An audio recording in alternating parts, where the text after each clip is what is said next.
Hello world, welcome, welcome, welcome, or welcome back.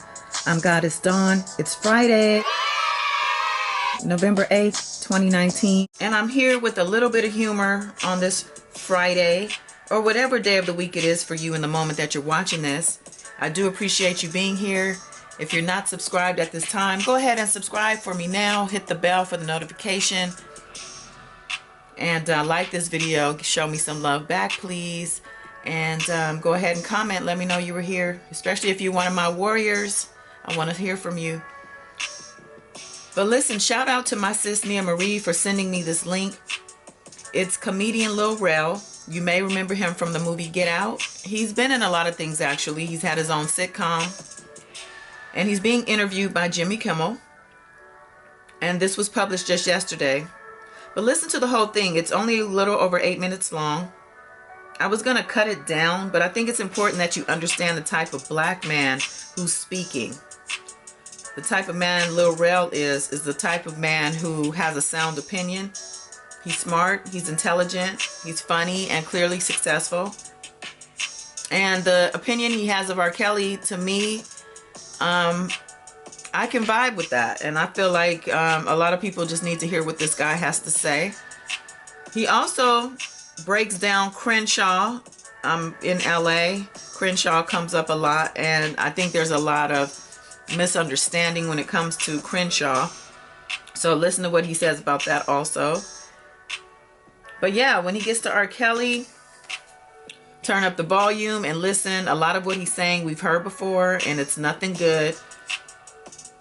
I'm coming back live on Saturday night. I'll post the time and all that probably that morning. And we can talk about this together at that time. You know what I'm saying? So make sure you're subbed. Hit the bell so you can get the notifications. Like this video too. Show me some love back, like I said earlier. And of course, comment. Let me know you stopped by. Thank you as always. Till next time. Peace.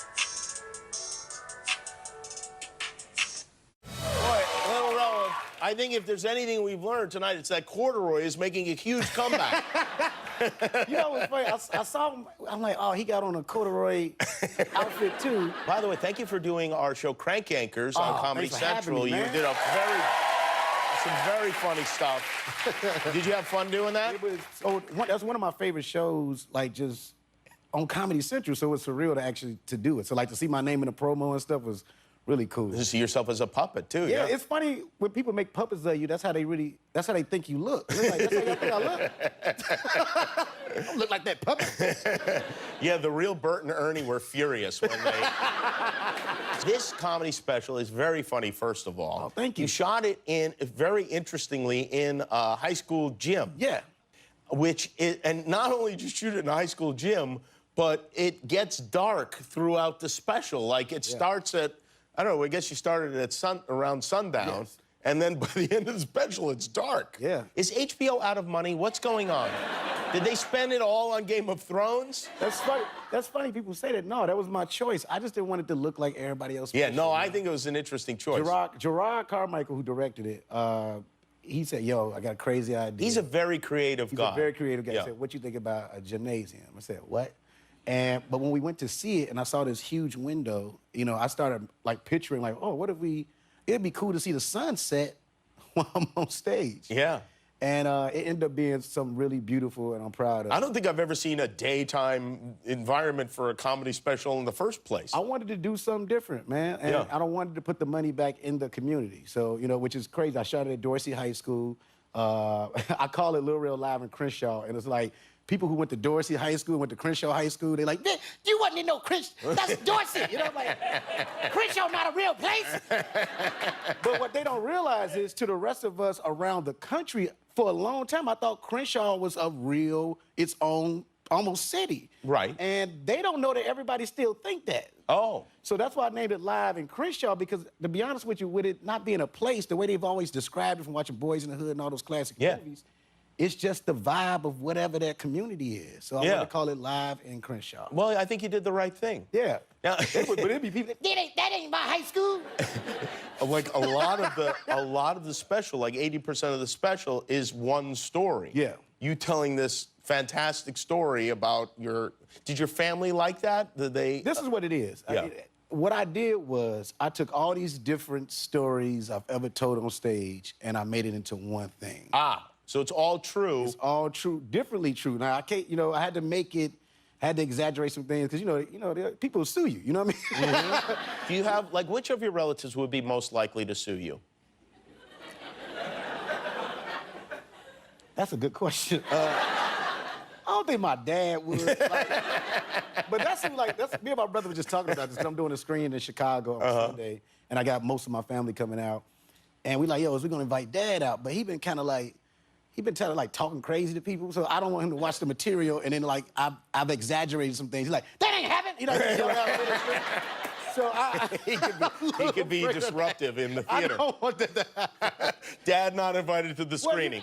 Look, he's been, I gotta tell you this. So, I did the Oscar movie Get Out. Right? Right. I did a screener. Oh, thanks. I also did a very fun movie called Uncle Drew, right? Yeah, right. So I did a screening for Uncle Drew. My dad saw Get Out and Uncle Drew. The movie Uncle Drew is over with. He's going crazy. He's clapping. I'm like, dang, you really like the movie? He's like, man, this is 20 times better than Get Out. I said, what? I said, Uncle Drew?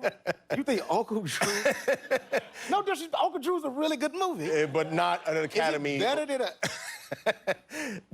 Get Out? And I was like, why? He's like, man, Get Out, that ain't new story. That's just what it is. This is beautiful. That's what he said. You had Get Out, you had Uncle Drew, you had Bird Box. What was the first acting job that you did? It wasn't necessarily acting, but I did stand-in work for R. Kelly's Trapped in the Closet series. Oh, that is maybe the funniest thing ever put on film. It's an amazing thing. I've watched it a lot of times. So what were you doing in that? I did stand-in for The Cop, the Michael K. Williams. Oh, The Cop, yeah. And my brother, this is a true story, my brother, I got them to hire him to do stand-in work, too. He was a stand-in for the little guy. Oh, right. But he's not a little guy. He's like 5'8". Your brother is. Yeah, right. The little guy was walking around like, this my stand-in? It was crazy. But he didn't like that. You can find nobody like me? That's honest to God. And it was surreal watching it because it was very creative and what it was. Yeah. But that's when, and this is just the honest to God truth, because for years, everybody's like, Rell, why don't you like R. Kelly like that? And it was because of that experience. What did he do? So, and this is a true story. Hey, look, first of all, I'm from Chicago, and they say, because Chicago, like, why you gonna put up on the bus like that? But this is what happened. Okay. So, go for it. Yeah, there was another stand and a young lady that was actually one of his background dancers, too, for a couple of his tour stuff. Yeah. And we were just talking the whole time, getting to know each other, laughing, having a good time. But every time she laughed, I found him just, staring at me like, oh. So we come back to set the next day, right? She's not talking to us at all, right? At all. And we like, yo, why she not talking to us? And I walk over to her, I pull it to the side, like, yo, did I do something? She's like, no, he doesn't want me talking to y'all no more. Who? I said, who? Robert. I ain't never called R. Kelly Robert. So I'm like, who? Come on, Robert the Crafty? Wow. Yeah, so she didn't talk to us the rest of the time we was filming it, and it was just crazy. And I remember him smirking about it, right? Oh, like, really? Oh, really? Have you seen him since that Yes, day? It's happened. So the second time we had our run in was once again, I was at John Singleton's birthday party, and he was there. And I guess he wanted to meet me, so he sent somebody to me. Oh. And we all in this VIP area. It wasn't like it was, you know what I mean? It was a party full of celebrities. Ain't nobody when that can, hey, send people. Somebody over, yeah. So he sent somebody over, like, hey, yeah, Robert's a big fan, man. He want to meet you. I said, R. Kelly? Man, I'm good, right? Oh, wow. It's a true story. Oh, I believe it. So, I'm like, I'm good. And this thing about it wasn't even about the allegations with me. It was how, he was so extra like that sometimes, man. And I ain't like that. And everybody know I'm from the west side of Chicago, so I own who I am. That's too much, bro. You don't call somebody just come over. speak to me, fam. We from the same city. Say, what's up, Real? I love your work. Hey, and we'll do that. Well, to send somebody, that you was know just what? so weird He's to not me. great with decision making. I think if we've learned anything about R. Kelly, this is a man who believed he could fly, and he can't. Yeah. Well, it's great to see you. I hope you don't run into him again. I mean, it don't really look like that's gonna happen anytime. Yeah, no. The special is Lil Rell, Harry, live in Crenshaw. It premieres the 23rd on HBO. Lil Rell, everybody. We're right back with